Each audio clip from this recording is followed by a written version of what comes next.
మీకు తెలుసా, శివుడు యమధర్మరాజుని సైతం భయపెట్టాడని. ఒక బ్రాహ్మణ దంపతులకు సంతానం లేదని వాళ్ళు శివునికి తపస్సు చేశారు. వాళ్ళ తపస్సుకు మెచ్చి శివుడు ప్రత్యక్షమై ఇలా అన్నాడు: నీకు దుర్బుద్ధి కలిగిన దీర్ఘాయుష్కుడు కావాలా, లేదా మంచి స్వభావం కలవాడు కానీ 16 ఏట మరణించేవాడు కావాలా అని అన్నాడు. మహర్షి రెండో దాన్ని ఎంచుకున్నాడు. అలా వాళ్ళకి మార్కండేయుడు జన్మించాడు. మార్కండేయుడు గొప్ప శివభక్తుడు మరియు శివుని నిత్యారాధకుడు. అలా కాలం గడిచింది. మార్కండేయునికి 16 ఏళ్ళు వచ్చాయి. తమ బిడ్డ తమకు దూరం అయిపోతాడని తన తల్లిదండ్రులు బాధపడుతున్నారు.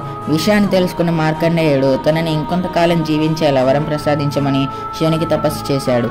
కానీ మార్కండేయుడు ప్రాణాలు తీయడానికి యమధర్మరాజు స్వయంగా వచ్చాడు. మార్కండేయుడు భయపడలేదు. శివలింగాన్ని కౌగిలించుకొని శివుని పిలిచాడు. యముడు పాశం విసిరిన క్షణంలో భూమి చీలింది. ఉగ్ర రూపంతో శివుడు త్రిశూలంతో బయటకొచ్చాడు.